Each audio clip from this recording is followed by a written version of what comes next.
नमस्कार दोस्तों, मैं हूं मुकेश कोरी।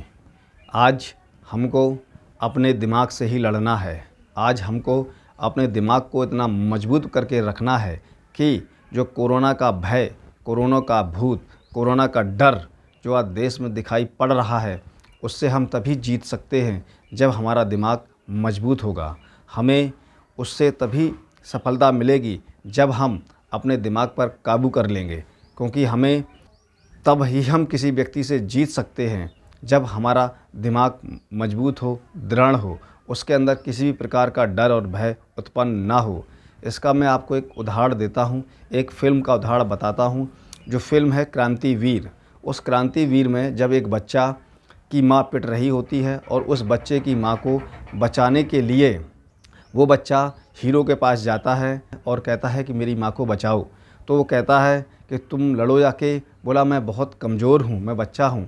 तब वो कहता है कि दिमाग में शक्ति होती है, भुजाओं में, कि शरीर पर मत जाओ। अगर आपका दिमाग मजबूत है तो उसके साथ आप बड़ी से बड़ी बाधा को जीत सकते हो। जी हाँ, आज हमको कोरोना से लड़ना है तो अपने अंदर का जो डर है उस डर को मिटाने के लिए दिमाग को मजबूत करना पड़ेगा। तो जिस प्रकार से आंकड़े जो देश में आ रहे हैं कि एक दिन के अंदर 24 घंटे के अंदर 4 लाख से नए अधिक संक्रमित मामले दिखाई पड़ रहे हैं। 24 घंटे के अंदर 4000 से अधिक लोग मर रहे हैं, जो वास्तव में एक डरावना रूप है। वास्तव में ये सरकार की नाकामी को बताता है। जिस प्रकार से अंधभक्त ये भी कह रहे हैं कि विपक्ष के लोग सरकार के साथ कोरोना पर मिलकर नहीं लड़ रहे हैं, प्रधानमंत्री पर तंज कस रहे हैं। मैं अंधभक्तों और गोदी मीडिया से कहना चाहता हूं कि वो इस वक्त विपक्ष को नसीहत ना दें। गोदी मीडिया ये नहीं बताना चाहता, ये विपक्ष वही है जब कोरोना की पहली लहर इस देश में आई थी और जब वो अपनी तरफ से लोगों की मदद कर रहे थे, तो भाजपा की सरकार ने, भाजपा की राज्य सरकारों ने किस प्रकार से विपक्ष के लोगों को पकड़वाकर मुकदमे दर्ज करवाए थे। और आप ये कैसे कह सकते हैं कि विपक्ष कोरोना के साथ काम, उनके मरीजों की मदद के लिए काम नहीं कर रहा है। वो आज भी इस देश के प्रधानमंत्री के साथ काम कर रहे हैं। वो आज भी अपने लोगों से उन्होंने कहा है कि क्षेत्रों में जाकर गरीबों की मदद करें। जो गरीब है, जो ऐसे लोग हैं जिसके घर पर खाना नहीं है, उनके घर पर जाकर भोजन उपलब्ध करवाएं। आज भी विपक्ष अपनी मजबूती के साथ उस पर काम कर रहा है। लेकिन जिस प्रकार से भाजपा की जो किरकिरी हुई है, लेकिन अब यहाँ जिस प्रकार से पूरे देश में अगर मरने वालों की संख्या जो तेज़ी से बढ़ी है, वो कोरोना के कारण हुई है। लेकिन उनको बचाया जा सकता था अगर समय पर उन्हें ऑक्सीजन दी जाती। लेकिन ऑक्सीजन के अभाव के कारण अधिक से अधिक जानें जा रही हैं, जिस पर देश के सुप्रीम कोर्ट्स और हाई कोर्ट्स को सामने आना पड़ा और उन्होंने सीधे सीधे केंद्र सरकार पर ही तंज कसा और केंद्र सरकार से पूछा, देश में जो मौतों का मंजर चल रहा है, मौतों के जो आंकड़े सामने आ रहे हैं, इनका जिम्मेदार कौन है। इसी को देखते हुए सुप्रीम कोर्ट ने ऑक्सीजन के बंटवारे के लिए अब एक, उसमें 12 लोगों की सदस्यीय टीम है। वो टीम किस प्रकार से काम करेगी, किस प्रकार से रिपोर्ट सुप्रीम कोर्ट को देगी, आज हम उसी को आपको बताते हैं कि टास्क फोर्स को किस प्रकार से सुप्रीम कोर्ट ने गठित किया है। आपको हम बताते हैं आज तक क्या लिखता है। आज तक ने लिखा है कि ऑक्सीजन और दवाइयों के वितरण पर एक्शन में सुप्रीम कोर्ट और बनाई टास्क फोर्स, ये आज तक लिखता है। हिंदुस्तान ने लिखा है कि देश भर में ऑक्सीजन आवंटन के लिए सुप्रीम कोर्ट ने बनाई 12 सदस्यीय टास्क फोर्स। नवोदय लिखता है कि देश भर में ऑक्सीजन वितरण के लिए निगरानी के लिए एससी ने बनाई नेशनल टास्क फोर्स। आप समझ सकते हैं कि पूरे देश में ऑक्सीजन की किल्लत को देखते हुए सरकार नाकाम हो गई, सरकार के हाथ पांव फूल गए। सरकार को बार बार चिन्हित करने के बाद भी सरकार कुछ विशेष नहीं कर पाई, तो सुप्रीम कोर्ट को अपनी तरफ से गैस, ऑक्सीजन गैस, प्राणवायु गैस को बांटने के लिए टास्क फोर्स का गठन करना पड़ा। आज तक ने लिखा है कि ऑक्सीजन और दवाइयों के वितरण पर एक्शन में सुप्रीम कोर्ट। बनाई टास्क फोर्स। देश के ज़्यादातर राज्यों को ऑक्सीजन और ज़रूरी दवाओं की भारी किल्लत का सामना करना पड़ रहा है। सुप्रीम कोर्ट भी लगातार इस पर नज़र बनाए हुए। सुप्रीम कोर्ट ने आज शनिवार को राज्यों में ऑक्सीजन और ज़रूरी दवाओं के आवंटन के लिए 12 सदस्यीय राष्ट्रीय टास्क फोर्स का गठन कर दिया है। नेशनल टास्क फोर्स देश में ऑक्सीजन की उपलब्धता और सप्लाई का आकलन और वितरण को लेकर सिफारिश करेगी। टास्क फोर्स में 12 सदस्य होंगे। सुप्रीम कोर्ट ने कहा कि टास्क फोर्स अभी और भविष्य के लिए पारदर्शी और पेशेवर आधार पर महामारियों की चुनौतियों का सामना करने के लिए इनपुट व रणनीति प्रदान करेगी। टास्क फोर्स वैज्ञानिक तर्कसंगत और न्यायसंगत आधार पर राज्यों को ऑक्सीजन के लिए कार्यप्रणाली तैयार करेगी।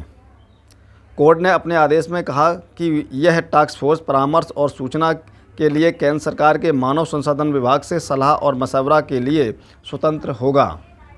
यह फोर्स काम करने के अपने तौर तरीके और प्रक्रिया तैयार करने के लिए भी स्वतंत्र होगी। मतलब इसमें जो काम करने का ये टास्क फोर्स जो 12 सदस्यीय की जो सदस्य हैं उनको अधिकार दिए गए हैं कि वो अपने स्वतंत्र तरीके से काम करेगी। उस पर किसी भी प्रकार का सरकार का हस्तक्षेप नहीं होगा। सुप्रीम कोर्ट की ओर से गठित नेशनल टास्क फोर्स के 12 सदस्यों के नाम का भी ऐलान कर दिया गया। जो इसकी टास्क फोर्स के जो सदस्य बनाए गए हैं उनमें सदस्यों के नाम भी घोषित कर दिए गए हैं। 12 सदस्यों की जो घोषित किए गए हैं उन पर हम आपको नज़र डालते हैं। कौन हैं 12 सदस्य और टास्क फोर्स में जगह इनको जो मिली है। आइए चलते हैं। नंबर 1, डॉक्टर भवतोष विश्वास, पूर्व कुलपति, पश्चिम बंगाल स्वास्थ्य विज्ञान विश्वविद्यालय, Kolkata. Number 2, doctor Devendra Singh Rana, chairperson, board of management, sir Gangaram अस्पताल, दिल्ली।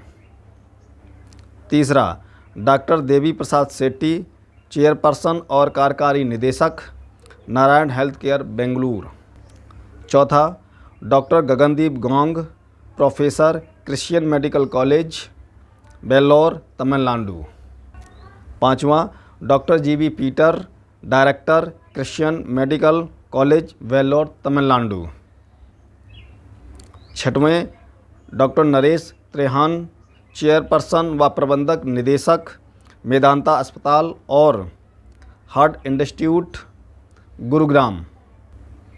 सातवां, doctor Rahul Pandit, director, critical care medicine and ICU, Fortis अस्पताल, मुलुंड, मुंबई और कल्याण, महाराष्ट्र।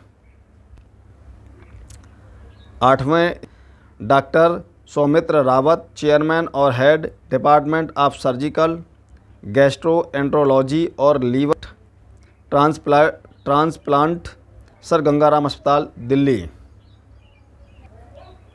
जो 9वें सदस्य हैं, डॉक्टर शिव कुमार सरीन, वरिष्ठ प्रोफेसर और head, department of hepatology, director, institute of liver and biliary science, ILBS, Delhi. 10वें, doctor Zarir F Udwadia, consultant chest physician, Hinduja hospital, Breach Candy hospital और फारसी जनरल हॉस्पिटल, मुंबई। सचिव, स्वास्थ्य और परिवार कल्याण मंत्रालय, भारत सरकार। ये सचिव भी एक इसमें ले लिया है भारत सरकार के। और 12वें, नेशनल टास्क फोर्स के संयोजक भी इसके सदस्य होंगे। जो 12वें नंबर दिए, नेशनल के जो टास्क फोर्स के संयोजक हैं, जो कमेटी के संयोजक वो उसके मेंबर सदस्य होंगे। जो केंद्र सरकार में कैबिनेट सचिव स्तर का अधिकारी होगा। ज़रूरत पड़ने पर कैबिनेट सचिव सहयोगी की नियुक्ति कर सकते हैं।